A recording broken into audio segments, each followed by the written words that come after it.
सियावर रामचंद्र की जय। श्री रामानंद भगवान की जय। श्री राधे राधे।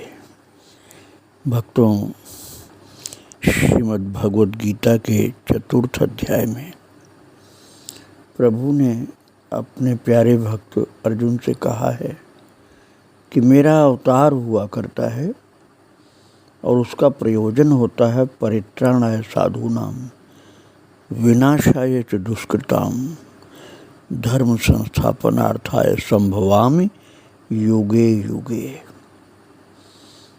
प्रभु ने कहा, मैं साधु जनों का परित्राण करने के लिए, अर्थात हर तरफ से, हर प्रकार से साधु जनों की सुरक्षा के लिए और विनाशाय च दुष्कृताम, और दुष्टों और दुष्टताओं का विनाश करने के लिए, धर्म का संस्थापन करने के लिए, समय जब मांग करता है, समय पर अर्थात योग योग में, अर्थात जब जब जरूरत पड़ती है, अवतरित हुआ करता हूँ। तो प्रभु संत रूप में आए हैं, श्री रामानंद भगवान गुरुदेव के रूप में आए हैं। लेकिन ये कार्य तो उन्होंने बोला है गीता जी में, तो करना ही है। धर्म संस्थापना तो कर ही रहे थे। अब जब उन्होंने सुना है विद्वान ब्राह्मणों के द्वारा, संतों के द्वारा, पंडितों के द्वारा, सम्माननीय विद्वानों ने सब बताया देश का हाल कि मुसलमानों ने बहुत अत्याचार कर रखा है महाराज, और हिंदुओं का, भगवत भक्तों का बहुत संहार कर रहे हैं वो लोग। तो भगवान को अपना वो वचन याद आ गया, परित्राणाय साधूनाम विनाशाय च दुष्कृताम। भगवान जाति के अनुसार नहीं, उसके कर्म के अनुसार दंड देते हैं। अभी कल आप श्रवण कर रहे थे कि अरब से एक मुसलमान अमीर जो आए थे, उन पर ऐसी कृपा दृष्टि की थी कि अपना दर्शन भी दिया, तुरंत दीक्षा भी दिया, और इतनी भक्ति प्रदान की, इतना ज्ञान प्रदान किया कि वो संत हो गए। एक तो वो मुसलमान थे जो महान सुपात्र थे भगवत भक्ति के, जो सत्य की खोज में आए थे, और एक ये लोग थे जिन्होंने सबका जीना हराम कर रखा था, सबको अतिशय परेशान किया था। इसलिए इन मुसलमानों का जो उपद्रवी थे, जो दुष्ट थे, उनका वृत्तांत सुनते ही महाराज जी को आवेश आ गया, और वो तो बोलने लगे कि मैं संपूर्ण धरती पर से मुसलमान समाप्त कर दूंगा, यहीं बैठे बैठे ही, बिना कहीं गए। और महाराज जी के नेत्र लाल हो गए और धरती में कंप होने लगा, दसों दिशाओं में दाह होने लगा, पहाड़ हिलने लगे, वायु स्थिर हो गया, पृथ्वी कंपायमान होने लगी। ये दशा देख करके विद्वान भयभीत हो गए। जो विद्वान महाराज जी को बताने के लिए आए थे, वो सब भयभीत हो गए कि अनर्थ हो जाएगा, प्रलय हो जाएगा लगता है। तो सब हाथ जोड़कर प्रार्थना करने लगे कि हे दयानिधि, हे सर्वसमर्थ, हे आर्त बंधु, यद्यपि वो मुसलमान हमें बहुत कष्ट दे रहे हैं, फिर भी हम उनका नाश नहीं चाहते। बस आप इतना कृपा करके उनको कुछ दंड दे करके समझा दें कि वो अत्याचार करना छोड़ दें,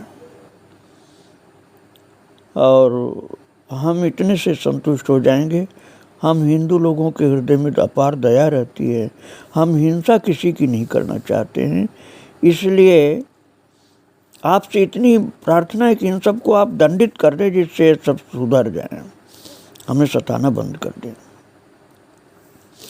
वास्तविकता थी कि महाराज जी का आवेश देख करके सब भयभीत हो गए थे और भय के कारण उनका सबका क्रोध समाप्त हो गया और वे कहने लगे महाराज जी प्रलय न हो जाए, विनाश न हो जाए सबका, इसलिए आप इन सबको दंडित करके शांत कर दीजिए जिससे हमें सताना ही बंद कर दें और हम कुछ नहीं चाहते। बस भगवान रामानंद जी शांत हो गए, बोले कि अब आप लोग निश्चिंत हो जाओ। इसी क्षण से संपूर्ण विश्व से मुसलमानों का अजान नमाज मैं बंद कर रहा हूँ। और महाराज उसी समय केवल भारत में नहीं, विश्व के समस्त देशों में जहाँ मुसलमान थे, जो मस्जिद पर ऊंचाई पर चढ़ करके बांग देते थे अर्थात अजान की आवाज़ देते थे, उसी क्षण जिस समय वो बोलना चाहते थे सब के गले में लकवा मार देता था, अर्थात गला रूंध जाता था, एक चूं भी आवाज़ नहीं निकलती थी मुंह से, कोई शब्द नहीं बोल सकते थे। और अजान के बाद ही नमाज होती थी, जो कि नियम उनका है, तो अजान हो ही नहीं पाता था, इसलिए नमाज भी नहीं होता था। और मानसिक पूजा के उनके यहाँ कोई नियम नहीं है, तो नमाज अजान नमाज सब बंद हो गया। और सब तरफ से, सब देशों से एक ही खबर हर जगह आने लगी कि अजान बंद हो गई, नमाज बंद हो गया, हर जगह वही हाल। तब मुसलमान आश्चर्य करने लगे, पहले तो आश्चर्य हुआ कि ये क्या हुआ, फिर घबराने लगे और शोर मचाने लगे। बादशाह के पास इकट्ठे होकर गए दिल्ली में भारत के मुसलमान, और बादशाह ने दरबार लगाया। बड़े बड़े मुल्ला मोमिन पीर फकीर सब बुलाए गए, जो बड़ी बड़ी करामातें दिखलाने वाले थे। वो सब विचार करके लज्जित हो गए, शर्म से सबका सिर झुक गया कि हम लोग कुछ नहीं कर पा रहे हैं और कोई शक्ति हम लोगों को दबा रही है। हमारा नमाज अजान सब बंद हो गया और सबके गले में उसी क्षण लकवा मार देता है जब हम अजान बोलना चाहते हैं। तब बादशाह बिजली की तरह कड़क कर बोला, तुम लोग सब करामाती बनते थे, पर आज तुम्हारी पोल खुल गई है। क्या तुम लोगों की सिद्धाई सब ढोंग थी? तुम लोगों को मौत की सजा दी जाएगी। मुसलमानों का अजान यदि नहीं खुला, नमाज नहीं हुआ, तो तुम सबको मौत के घाट उतार दूंगा। तुम सब ढोंगी थे, कोई करामाती नहीं थे, कोई सिद्ध नहीं थे, इसलिए तुम्हारी पोल खुल गई है। आप क्यों नहीं अपनी करामात दिखाते हो? क्यों नहीं उसको रोक लगाते हो जो हमारे धर्म को बिल्कुल नष्ट करने पर तैयार हो गया है? ऐसा हुआ ही क्यों है तुम्हारे रहते हुए? इसका रहस्य क्यों नहीं बताते कि कौन सी शक्ति है जो हमारे इस्लाम को बिल्कुल समाप्त करने के लिए तैयार हो चुकी है? और भक्तों, बादशाह के क्रुद्ध होने पर उसकी डांट सुन करके जितने मुल्ला मोमिन फकीर आदि थे सब घबरा गए, सबका घमंड चूर चूर हो गया। थोड़ी देर में नूर नाम का फकीर बोला कि ऐसा मेरे मन में कुछ विचार आ रहा है कि काशी में कबीर नाम का एक सिद्ध फकीर है और वो मुसलमानों के द्वारा पालित पोषित है, इसलिए हम उसको मुसलमान जानते हैं, लेकिन वो हिंदुओं का फकीर है, मुसलमानों का कपड़ा पहनता है। उसका नाम बहुत हो रहा है आजकल, और वो मुसलमान ही था लेकिन अब किसी हिंदू का चेला बन गया। वो अब मुस्लिम धर्म की खिलाफत कर रहा है। वो बड़ा करामाती है, उसको कोई सिद्धाई से जीत नहीं सकता है। मेरी समझ में ये उसी की करामात है। जो कि सभी मुसलमानों के नमाज के समय लकवा मार जा रहा है और कोई उपाय नहीं है। कबीर की खुशामद करके किसी प्रकार उसे राजी कर लिया जाए और वो जो मांगे वही उसे दे दिया जाए। ये सुन करके सब सोच विचार कर काशी जाने का निश्चय किए।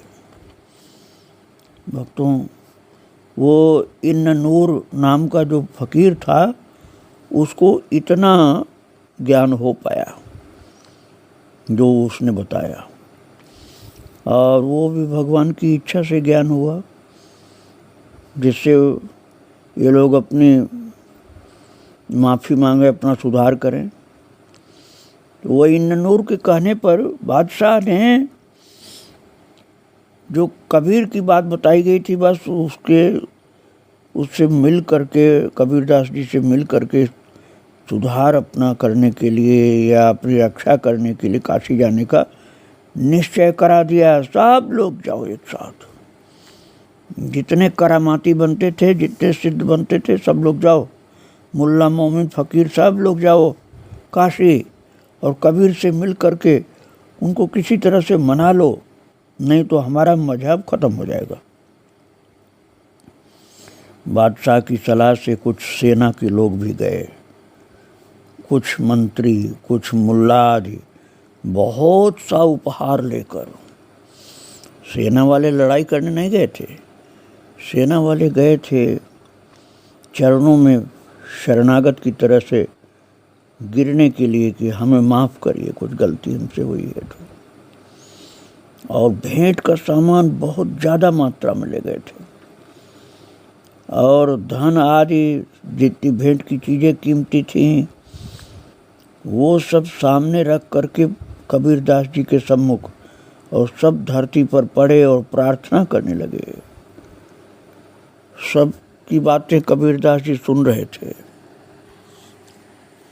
भक्तों, ठाकुर जी की दृष्टि कृपा दृष्टि होती है, लेकिन अतिशय दुष्टों के लिए कोप दृष्टि होती है। जो अरब से अमीर मुसलमान आया था उसके लिए कृपा दृष्टि हुई थी क्योंकि वो भक्त था, और दुष्टों के लिए कोप दृष्टि प्रकट हुई थी, जिससे घबरा गए थे सब।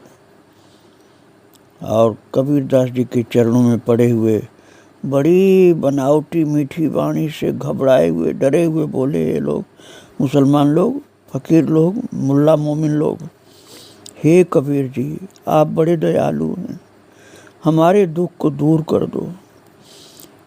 सारे देश में और विदेशों में भी अजान नमाज सब बंद हो गया है, सो ये धर्म का काम है, आप भी मुसलमान हैं, इस धर्म के काम को कर देंगे तो खुदा आप पर खुश होगा।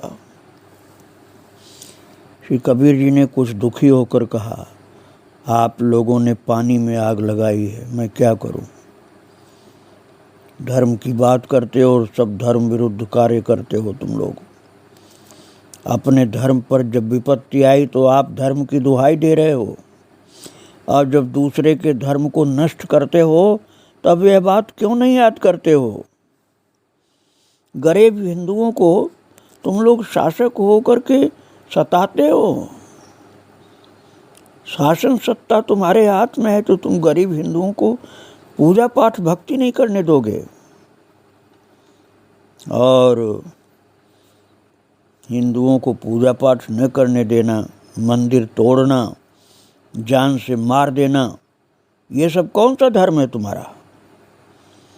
पानी में लगी आग कैसे बुझेगी। तुम लोगों ने बहुत अनर्थ किया है, अत्याचार किया है। कबीर को वो सब मुसलमान बता कर कह रहे थे आप भी मुसलमान हैं, हमारे ऊपर कृपा करिए। कबीरदास जी ने डांट लगाई, कहा भाइयों, तुम हमें मुसलमान कहते हो और अपनी जाति का कहते हो, तो मैं वही आपको कह रहा हूँ कि तुम यदि सच्चे मुसलमान हो तो ये अधर्म क्यों कर रहे हो। ईश्वर सबका है, ईश्वर ने ही तुमको ये सजा दी है, मैं अब क्या उपाय कर सकता हूँ। ये सुन करके सब मुल्ला मोमिन व्याकुल होकर निराश हो गए। फिर कहने लगे, हे कबीर जी, आप हम सब पर दया नहीं करेंगे तो अब बादशाह हम सब को फांसी दे देगा, किसी को नहीं छोड़ेगा। कबीरदास जी के चरणों में पड़े हुए जितने ये मुल्ला मोमिन फ़कीर करामाती सिद्ध लोग आए थे बादशाह के भेजे हुए, वो सब कह रहे थे कि महाराज कबीरदास जी, यदि आप हमको निराश कर दिए, यदि आप हमारे ऊपर दया नहीं करेंगे तो बादशाह हम सबको फांसी दे देगा, क्योंकि उसने स्वयं अपने मुख से ऐसा कहा है। और तब कबीरदास जी सोचने लगे सबकी फांसी हो जाएगी, ये ठीक नहीं है। तो कबीर जी बोले, अच्छा अब इसका एक ही उपाय है, हम कुछ नहीं कर पाएंगे, हमारे गुरुदेव के पास आप लोग जाइए, हमारे गुरुदेव बहुत दयालु हैं। कबीरदास जी ने कहा, हमारे गुरुदेव बहुत दयालु हैं, उनका प्रताप और प्रभाव देखिएगा, ये उन्हीं का प्रताप और प्रभाव है जो तुम लोगों का नाश होने जा रहा है। लेकिन दयालुता भी इतनी है कि वो कृपा भी कर देंगे। उनके चरणों में प्रार्थना करना, रोना, और वो जो आज्ञा दें वही करना, तब बच पाओगे, नहीं को तो खत्म हो जाओगे तुम सब। तब सब मिल करके श्रीमठ आश्रम के द्वार पर ला करके बैठ गए और रो रो करके, कुछ बनावटी भी रोना था, कुछ असली भी रोना था, और विनती कर रहे थे, मस्तक पटक रहे थे धरती पर सब। तब भीतर से आचार्य भगवान ने शंख ध्वनि जोर से की, और शंख सुनते ही जो खड़े हुए थे सब धड़ाम धड़ाम धड़ाम धरती पर गिर पड़े। और महाराज जीवन में कभी शायद न इनको समाधि लगी हो, लेकिन उस समय सबकी समाधि लग गई, और समाधि में सब देख रहे हैं कि उनके अधर्म का फल क्या हुआ है। अधर्म का फल प्रत्यक्ष दिखलाई पड़ा समाधि में। दुखी होकर पछताने लगे सब, और उस ध्यान में सब अच्छा बुरा, आकाश पाताल नरक आदि सब देख लिया, अनेकों दिव्य वस्तुएं देखी। महाराज फिर खुदा की आवाज़ आई, मेरी बात सुनो, आचार्य भगवान जो कुछ कहें वही करो, इसी में भलाई है। और जब ध्यान से सब जागे तब आँखें मींजते हुए, दोनों हाथों से दोनों आँखें मलते हुए, आश्चर्य करते हुए उठे। सबके कपड़ों में धूल लग गई थी, लेकिन कोई झाड़ तक नहीं रहा था। सब भयभीत कांप रहे थे।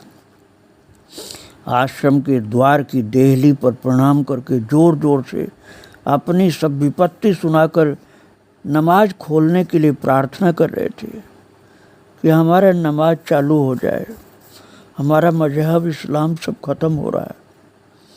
बार बार अपना दुख सुनाने लगे कि बादशाह हम सबको फांसी दे देगा यदि हमारे ऊपर कृपा आप नहीं करेंगे तो। तब कृपा करके भगवान श्री रामानंदाचार्य ने कहा, आप लोग सावधान होकर सुनो।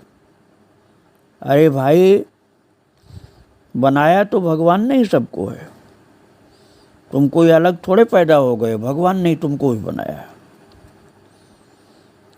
लेकिन तुम लोगों ने हिंदुओं के साथ बड़ा अत्याचार किया है।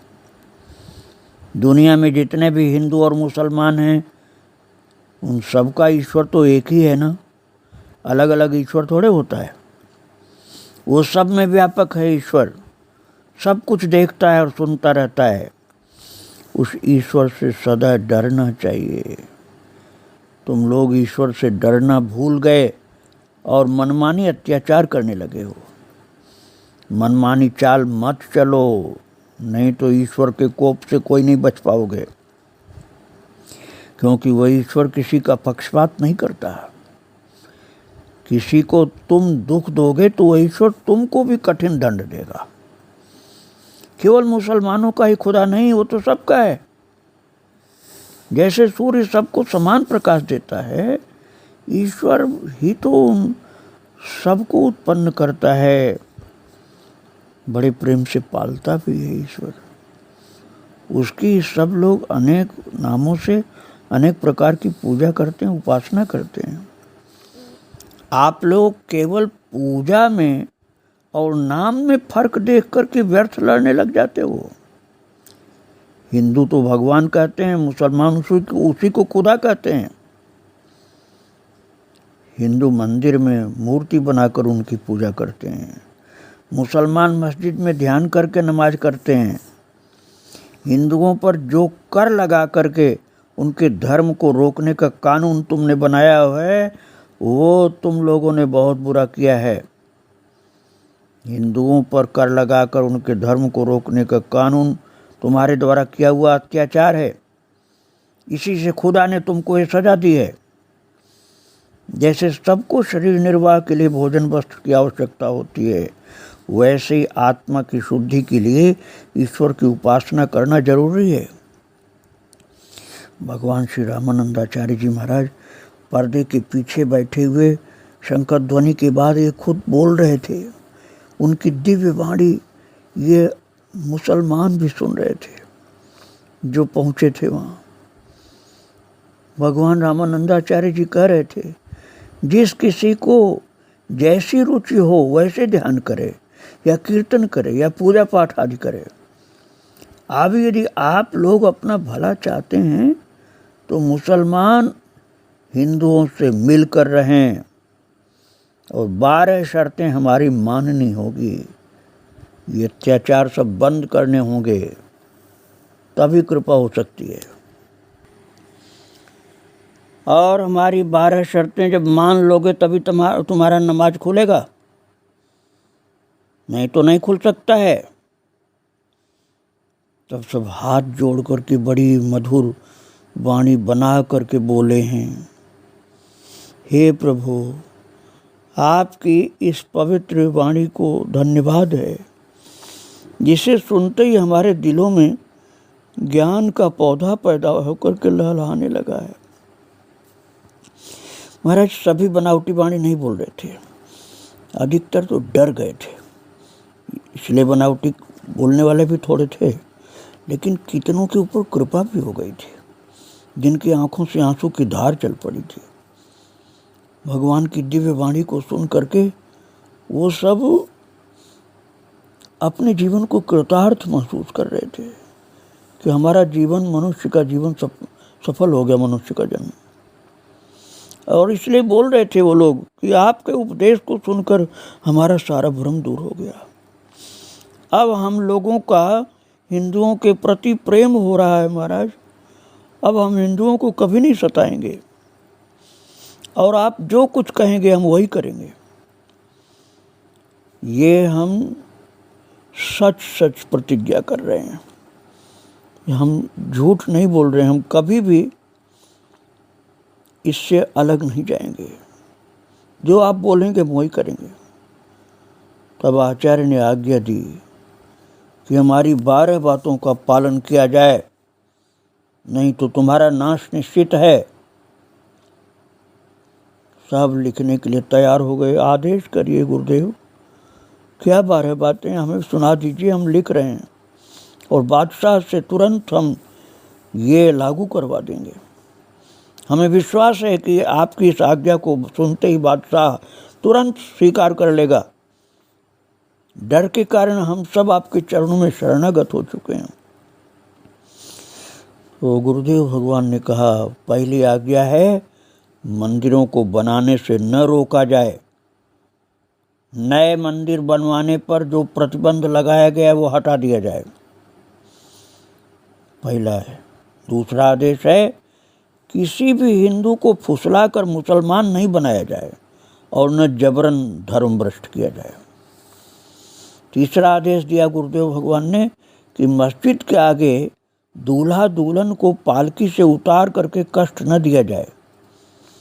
कहीं कहीं दूल्हा से छीन कर धर्मपत्नी को जबरन शासक लोग अपने घरों में ले जाते थे। ऐसा कुछ भी नहीं किया जाए। न कोई दुल्हन को छीनेगा, न उनको पालकी से उतारा जाएगा। तीसरा आदेश था। चौथा आदेश किया, गौओं की हत्या बिल्कुल बंद कर दी जाए। ये बहुत बड़ा पाप है। बिना गौओं के घी दूध भारत में कहाँ से आएगा? घी दूध से ही सब भोजन की वस्तुएं बनती, धर्म का कार्य होता है। पांचवा आदेश था, संस्कृत का पढ़ना जो बंद करा दिया गया है वो फिर से चालू किया जाए। हाकिम लोग संस्कृत पढ़ने से हिंदुओं को न रोकें। संस्कृत तो सबको प्रिय लगने वाला सुखद देव भाषा है संस्कृत। और छठा आदेश दिया, हिंदुओं के धार्मिक ग्रंथों को न जलाया जाए। वेद, गीता, रामायण आदि ग्रंथ जलाकर उनका दिल न दुखाया जाए। कोई भी धर्म ग्रंथ नहीं जलाया जाए। और सातवां कहा कि तुम्हारा मुहर्रम का समय हो तो उस समय हिंदुओं के त्यौहार क्यों रोकते हो? हिंदुओं के कोई उत्सव न रोके जाएं। और आठवां बोले कि हिंदू स्त्रियों का जबरन सतीत्व नष्ट न किया जाए, ये बंद किया जाए। इस घोर पाप से तुम्हारा सर्वनाश निश्चित है। और नौवां आदेश किया गुरुदेव भगवान ने कि कथा आदि में, मंदिरों में शंख घंटा आदि बजाने पर रोक नहीं लगाई जाए। उस लगाई हुई गई रोक को हटा दिया जाए। दूसरे के धर्म को मत रोको। और 10वां कहा आदेश कि कुंभ आदि मेले में हिंदुओं पर जो कर लगाया जाता वो हटा दिया जाए। और 11वां आदेश दिया कि मुसलमान फकीर अब हिंदुओं को बहकाना छोड़ दें।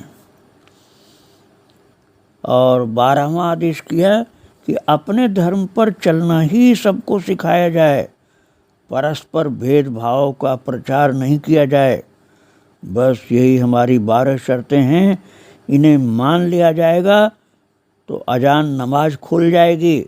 बादशाह को हस्ताक्षर कराना होगा और बादशाह जब हस्ताक्षर कर देगा मेरे आदेश पर, उसी समय तुम्हारा अजान नमाज चालू हो जाएगा। नहीं तो कुछ नहीं होगा, नाश होगा तुम्हारा।